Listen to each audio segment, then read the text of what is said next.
President Trump scraped together another $6 billion for Israel, in addition to the nearly $40 billion in military assistance that the U.S. already gives Israel. This new arms package includes 30 AH-64 Apache attack helicopters, more than 3,200 infantry assault vehicles.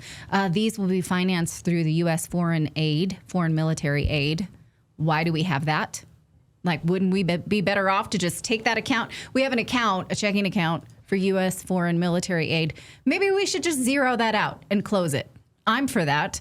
The deliveries are expected to begin in 2 to 3 years, making this one of the largest transfers of American military hardware to Israel in recent years, even despite October 7th.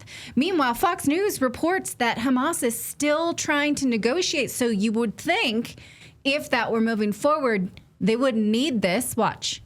Yeah, hey, Brian, good morning. Fox News has learned from a senior Trump administration official and a second source directly involved in the negotiations that Hamas has drafted a personal letter to President Trump asking him to guarantee a 60-day pause in the fighting in exchange for immediately releasing half of the hostages being held inside Gaza.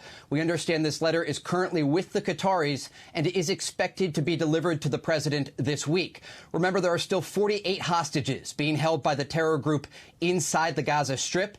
It's estimated around 20 are believed to be alive. And the negotiations were moving forward. But earlier this month, the Israelis launched airstrikes against Hamas inside the Qatari capital of Doha. They have been stalled ever since. But officials hope this letter will help to jumpstart the conversations and ultimately get President Trump directly involved to try and reach an agreement to get the hostages home and end this war. It's interesting that, do you think on some level... They don't care about the hostages. They could have had the hostages earlier this year in 2024 and before that. That's why there's so many people protesting Netanyahu in Israel. The families of the hostages saying, please take this deal. Netanyahu saying, not interested, thank you. Here's why they're not interested, because nothing will stop the Israeli government's planned real estate bonanza. Over the weekend, a member of Netanyahu's cabinet went on Israeli television and openly declared that their goal is to make Gaza uninhabitable until all people leave. And then that same fate awaits people of the West Bank who had nothing to do with October 7th. Watch this. It's translated, but it is not in English. במודל העסקי מה שיהיה שהרצועה הזאת בסופו של יום לא יהיה במקור לשערות והתכנות של מגורים. אני אומר לך שאני אפילו אופטימית שזה יקרה גם מיהודה ושומרון ולא רק מרצועת עזה. אז רגע, שנייה לפני זה. גם מיהודה ושומרון זה אפשרי להגיע להגירה משמעותית? אני אמרתי שמבחינתי כן. I said, yes, we want it all. I'm not mincing words here. So, they can go on TV and say, absolutely, we're taking it all. That's the plan. It's going to be ours. And the Trump administration will be like, they have to. October 7th happened. Now that's all theirs. So joining us to discuss is Dan McAdams from the Ron Paul Institute. Thank you for joining us. You have been mad as snakes about this on X. I follow your lead. I'm pissed too. Uh-oh. What do you think the Trump administration is playing at? Well, we know what they're not playing at, which is America first, because that seems to be last on the agenda now. The amount of money, and you rightly put out in your intro, the amount of money that the U.S. gives to Israel as military aid is skyrocketing. We have the usual amount. It's about $4 billion a year. Cumulatively, by the way, it's been about a little over $300 billion. Of course, the Israelis enjoy free health care, free higher education, because they don't have to spend money on their military. We give them the money they need for the military, and which is one of the reasons they like to make war on their neighbors, because we're the ones that pick up the tab. But indeed, it's a huge problem with the administration, and more and more people are starting to notice the fact that they are putting America second and opening up the red carpet for Israel. We've been, of course, this comes on the heels of a number of countries now announcing that they're recognizing the state of Palestine. Portugal, France, I think Lithuania, the UK, Canada. Yeah, so a number of countries are now. But as Caitlin Johnstone pointed out in a piece that she wrote this morning, oh great, you're now recognizing just a pile of rubble like what's left. Like it took you this long to finally come in. Do you think that this is going to change anything, like recognizing the state of Palestine as an actual country, as an actual state? Well, where is it? I mean, might makes right. The power of Israel comes from the barrel of a gun. You're right. It's absolutely performative. I mean, look at your viewers are looking at it right now. This is not a state. This is a post-Holocaust destroyed country, and that's exactly what is happening. That's exactly what it is.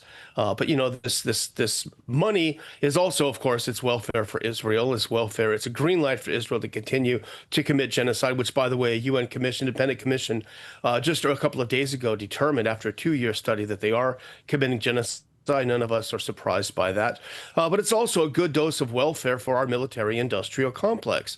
And that's a lot of what this is about. This is a big washing machine that launders money. And it launders money through the Beltway, through the rich, through the wealthy and powerful as well. So the Israelis get their war. They get to depopulate and genocide Gaza. And the people with the big mansions in McLean, they get to add on, I don't know, a new hot tub, a new rose garden, who knows? If any of you watching right now are homeowners, you need to pay attention to what I'm about to tell you because it's one of the fastest growing crimes in the United States of America, according to the FBI. Yes, scammers are stealing home titles, the title to your home, and you won't even know about it. You'll find out only later because someone has tried to take out a loan in your name. They're trying to target the equity in your home. And here's how it works. Criminals forge your signature on one document. They use a fake notary stamp that they can get on Amazon. They're so cheap, it's ridiculous. They pay a small fee with your county. And then just like that, your home title has been transferred out of your name. It's that easy. Then they take out loans using your equity or even selling your property. And you won't even know it's happened until you get a collection notice or a foreclosure notice in the mail. Can you imagine? So when's the last time you checked on your home's title? If the answer is never, then you need to do something about it right now. That's why I've partnered with Home Title Lock, so you can find out today if you're a victim. Use my promo code REDACTED at HomeTitleLock.com, and you'll get a free title history report and a free trial of their $1 million triple lock protection. That's 24/7 monitoring of your title. That's urgent alerts if there's any changes to your home's title. And if fraud does happen, this is the best part. They will spend up to $1 million to fix it. It's incredible. Natalie and I are paying customers of Home Title Lock. They didn't give me a freebie. They didn't send me a free one because they're on our show. No, we pay for it. We believe it's that important to protect our home's title. That way, if there's ever a problem, we'll be notified about it, and then they can handle it. I don't have a team that can get my title back. They can do it. That's why they'll spend up to $1 million getting the title back on your home. They're fantastic. So go to HomeTitleLock.com, use the promo code REDACTED. That's HomeTitleLock.com, and use that promo code REDACTED. I mean, is there any other way to see this in that it is a tax on the American people because it comes directly from us? In the meantime, the way I see it is President Trump in his speech at the Charlie Kirk Memorial said, hey, we're making all these cities beautiful. Charlie wanted Chicago beautiful. We're going to do that. We're going to do this. So they're making it seem like they're focused on America first while giving away money under the table, it would seem, because we can be distracted with what happens at home. And so how do you see the economics of this playing out? Because it necessitates more perversion of the economy, which we now see through the Federal Reserve. Well, I think my good friend who preceded me, Colonel Doug McGregor, makes a great point. We're headed toward economic collapse. And anybody that looks at the numbers understands that's what's happening. So as we continue to spend like drunken sailors, the economy is in free fall. And unfortunately, the price of our largesse to places like Ukraine and Israel is borne by those in the U.S. who can least afford to bear it, and that's the working and middle classes. And they're having their livelihoods being eaten away by inflation and shrinkflation and all the ways they hide because they don't dare come to them and say, hey, we want to have some more. We want to give some money to Israel, one of the richest countries on earth. Would you mind, giving up half your salary, what have you, for it? They'd be laughed out of the room. They maybe even been shot in the room, but they won't do it. And meanwhile, you have Trump pretending like he's the tough guy. I mean, he said this last week. He's getting blanked by Netanyahu. Well, if you're the president of the United States and Netanyahu's blanking you, I won't use the word. Why can't you tell him to stop? I mean, get off of me. Right. Stop doing that. It's a charade. It's a charade. Well, we heard reports that the president is actually scared of Benjamin Netanyahu, scared of Israel. We know the reports, which have been confirmed, I believe, in the Washington Post, that when members of the Israeli coalition came to the United States, they bugged and used listening devices on American Secret Service. Like, these are our friends. These are good friends. So there is definitely a palpable nervousness about criticizing them. You know what I'm just furious about, Dan? I'm so sick and tired of when we call out, oh, we're sending $6 billion to Israel. Shut up, you anti-Semite. No, I'm America first. I want my U.S. tax dollars here in the United States.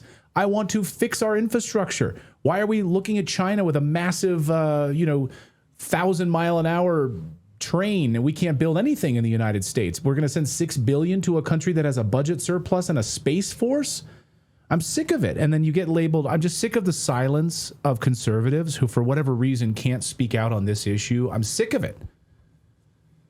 Well, the good news is that our views are prevailing. The actual America First views are prevailing. I, to be honest, never thought I would see someone like Megyn Kelly go on with Tucker Carlson and say, look, all Americans under 30 hate Israel.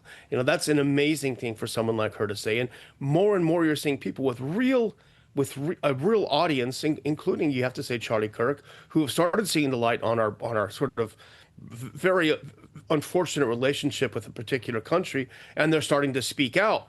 And that's why they're in panic mood. That's why, 3 radical pro-Zionist billionaires are taking over TikTok, because the kids were using TikTok to discuss how much they hated seeing the Holocaust happening in Gaza. And they're in panic mode, but our numbers continue to grow. And that's particularly true among conservatives and young conservatives. So it's more dangerous now, of course, and this new money to Israel, a lot of it, even though it won't come into the pipe for a few years, a lot of it is with the inevitable war with Iran in mind. Nevertheless, there is a limited window of time, I think, that they can continue to operate with impunity. I think you're right. There is this and they take advantage of it too. Do you notice the weekend that everyone in America is distracted by the horror of the assassination of Charlie Kirk? What happened while we weren't looking? Absolute destruction. One of the largest bombing campaigns of the war so far in Gaza, because we were all paying attention Plus, to the death Americans of Charlie Kirk. Killed in Lebanon. We're supposed to be upset when... Beautiful young family. I don't know if you saw the picture. Beautiful young family killed. Right. Beautiful kids killed. Well, maybe we should explain that. Israel killed an American family in Lebanon. And then the U.S. Embassy, instead of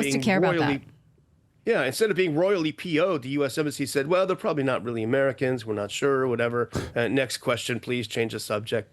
They just don't care what's happening. Dan McAdams, always great to see you. Thank you for being a clear-headed voice in all of this. Our audience loves you, by the way. Thank you for being... Thank you.